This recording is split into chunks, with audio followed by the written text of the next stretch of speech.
Ay, naku.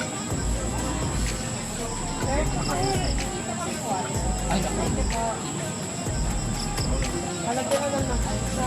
Ay.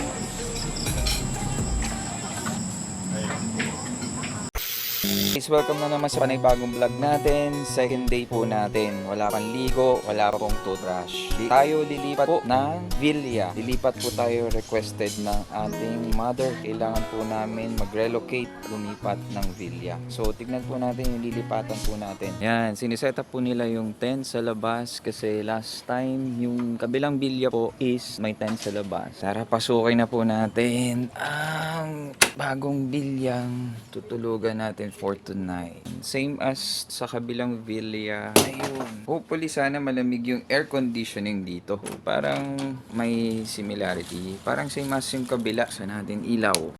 So guys, para hindi tayo mahirapan makita, i-montage muna natin.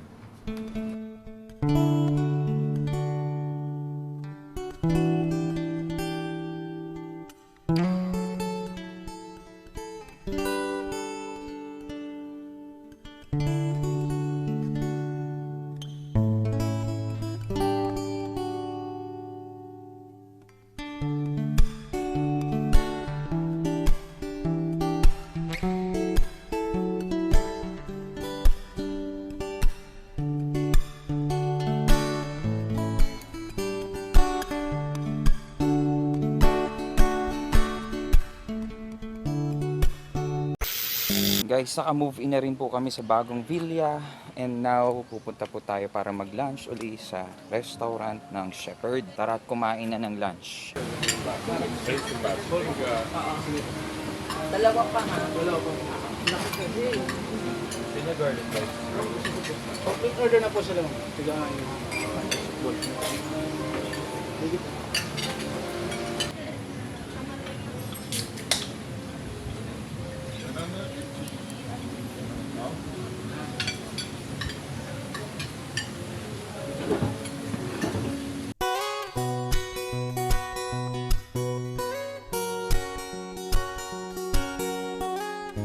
Yan guys, tignan natin yung Sans Ribal. Sarap. Typically Sans Ribal ng ano, meron lang siyang yema, yun ito rin. May twist ng yema.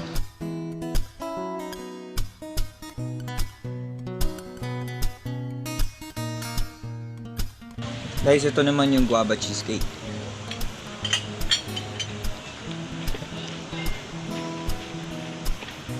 Masarap. Mas ano siya, maano po siya, tami yung Bakit may maba ka? mas sweet. So what's this, Jan? Yan po ay cosmos flower po siya. Yan po ay ginagamit po namin pang garnish sa mga food po namin. Yan po ay completely edible and safe na safe po siya.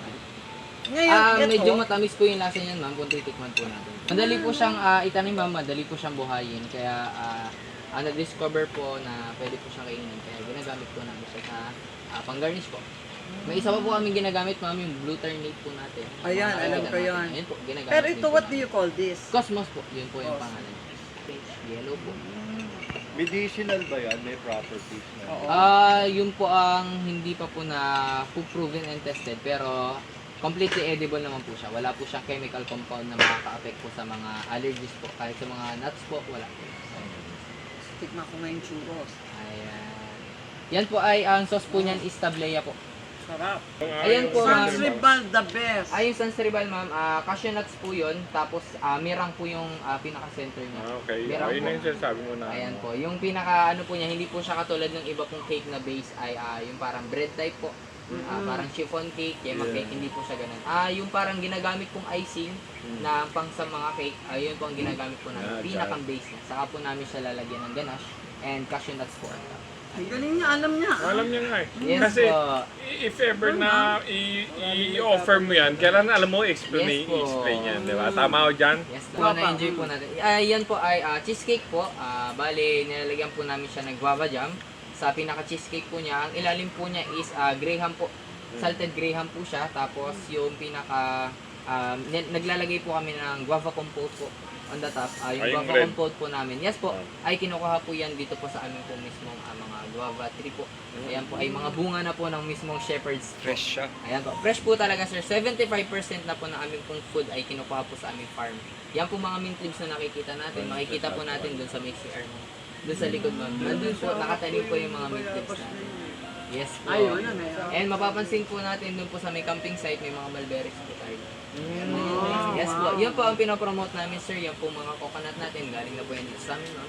Yan po ang pinopromote namin ma'am na hindi na po kami bibili sa labas ng mga stocks or mga raw material para iserve po from the farm namin to table.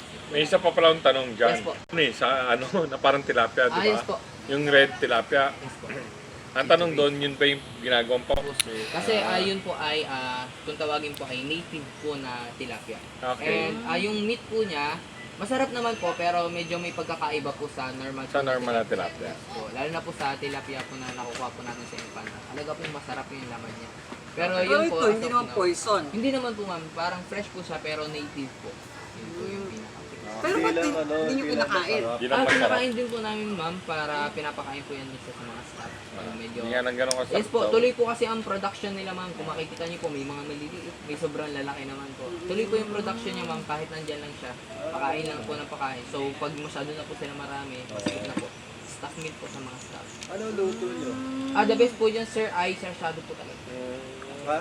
Sarsyado. Sarsyado. Yes po, tsaka po sweet and spicy. Ah, yes. Sarap din po. Ipiprito mo tapos sa Tapos marami sarsyado. pong luya. Ayun. Eh kung sa pinaputok rin.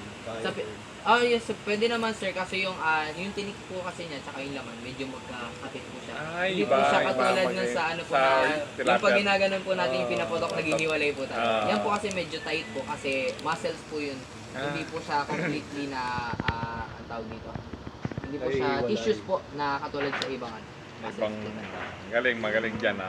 Yes. Natuwa Okay, ako sa last na lang. Yung explanation mo. pinaputok na tilapia, is it small kung o-order kami or yung Good for mga 1 to 2 packs ma'am.